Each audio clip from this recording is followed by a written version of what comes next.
Yeah, Prashant. See, just go through the utility guide which talks about different data sets. Okay. So when we practice, then you will also remember the data names anyways. Okay. Now see, when we talk about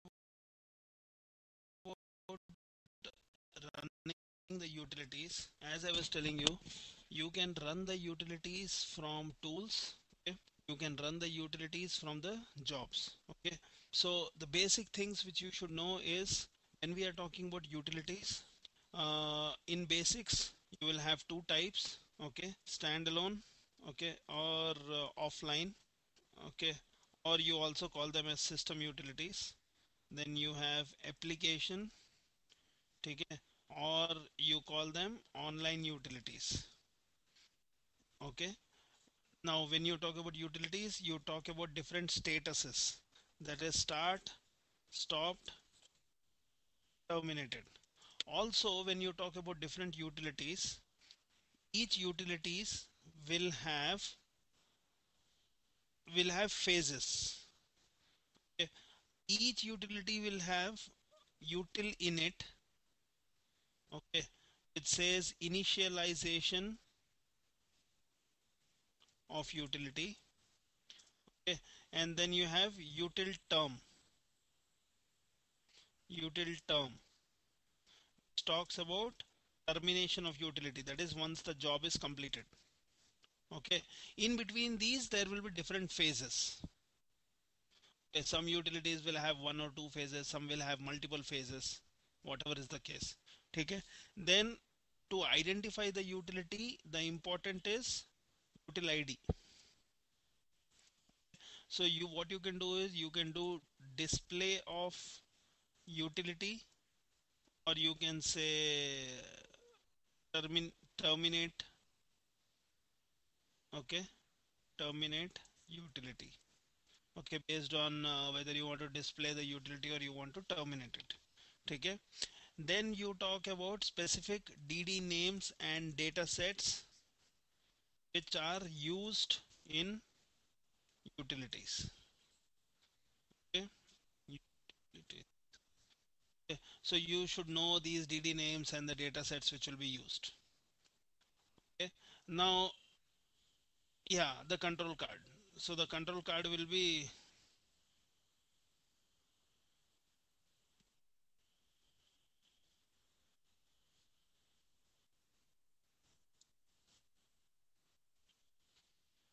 yeah.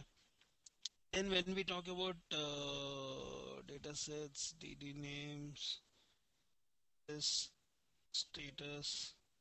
Okay. One more thing which you need to know is authorization. Okay. So when you say authorization, you always talk about three types of IDs.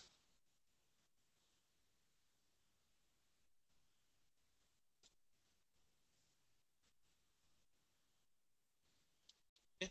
So primary IDs, secondary IDs, and SQL IDs. Now primary ID means, for example, your ID has access to run particular utilities.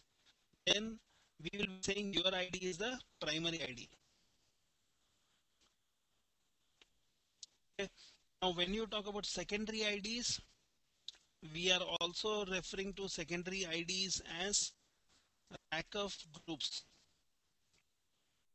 to which ID will be uh, uh, okay. So for example, you are not a DBA.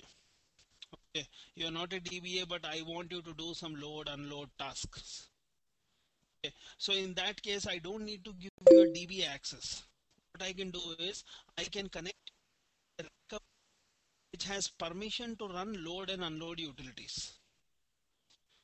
So in that case, with your ID, you can say set, and then you can run the utility. Third is your SQL. We know you are trying to run some queries in Spoofy. You can always say set current SQL ID, and those IDs will be used for running specific SQL queries. So these three types of IDs and accesses will be required whenever you are running a particular utility. Okay. Now this is when we talk about the basics of utilities. Okay. Now when you talk about display utility, is also a monitoring command. Okay. Now display utility, okay, will have output something like this. So this is the output of a display utility. Okay. Now here, can you try to tell me which utility is running? Yes, the util ID is run ts. Okay, and it says run stats. Okay, it says the phase as run stats. So in run stats, generally you have only three phases: util init, run stats, and util term. Okay, so right now the run stat phase is running when I did a display utility.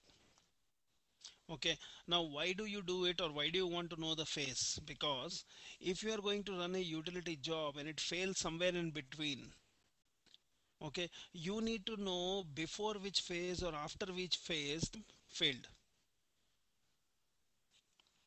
Okay, based on that you can restart the utility job from a particular phase, or you can say you want to restart the job from the top. Okay, now here, yeah,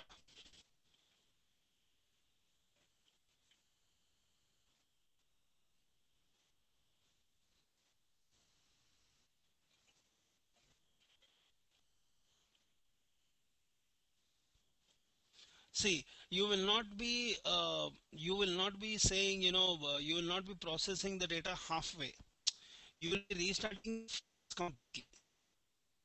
Okay, what is going to see, you remember the concept of unit of work, right? Yeah. So when you are, for example, your job is doing some unload, and at that utility fails, okay, so it will roll back.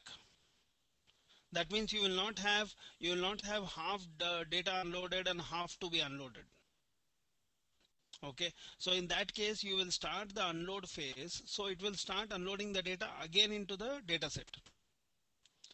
Okay, for imagine you are doing unload. Okay, so you specify a data set which has 10 cylinders. Okay, now you specified a data set which has 10 cylinders, but the data which you are trying to unload will occupy more than 10 cylinders. So in that case it will fail saying that unable to allocate the data set. Now in that case you will not have half data unloaded and half to be unloaded, and you can start from 101th. Okay, you will just start the phase and it will start what has to be done in that phase. Okay, so this display utility shows you which subsystem you are running, which is the utility you are running, what is the phase of the utility, how many objects are there in list, whether you are using a list def or no. Okay, and which is the last object which is started. Okay, for example, see, you are running a backup job which includes 20 table spaces in one database. Okay, and your job fails in the 19th table space when it is backed up. Now in that case you don't need to do a backup again from the beginning. Only thing you need to do is you need to edit the control card. Instead of using list def, you can specify the specific table space which is left out. Understood? So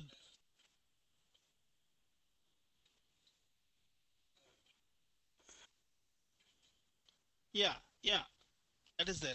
Main thing is when you see the output of the job, which will tell you which object was backed up and which particular object was completed.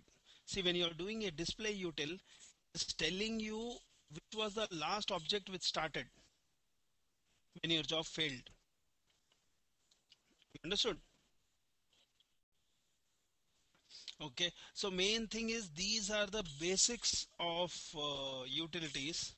Okay, uh, what I want you to do is just go through the utility guide chapter 3 and chapter 4, on what basis which we have utility guide and reference. Just go through chapter 3 and chapter 4, or even chapter 2, no, not chapter 2, chapter 3 and chapter 4 mainly, which talks about invoking utilities and monitoring and controlling them. Okay, so what we can do is from tomorrow we can start on one by one utilities. Okay, and if you are free in the morning, just ping me when I'm in office. Okay, I can show you some jobs which are related to backups, sorry, reorg and run stats. Okay, so yeah, so what I see, what I will do generally, what I do is first I will do reorg and run stats, then I do copy, which is backup, then I go for load unload. Okay, once we are done with these five, then rest all utilities are small, like check data, check index, rebuild index, and all that. Those are just they don't have much parameters or much options. And in the end, we will do a recover utility. Now, recovery utility, what I will do is I will make you run a particular utility job, and I will ask you to cancel that job, stop it half the way. So what will happen is the table space on which that utility is running, that table space will go into recovery pending status. Hello? Yeah. Yeah, yeah. So once it goes into recovery pending, then we will do the recovery scenario, like using recovery from backup, using recovery, using. Okay. So will run one by one. It would give you a fair idea of how to set up the job to run it. Okay.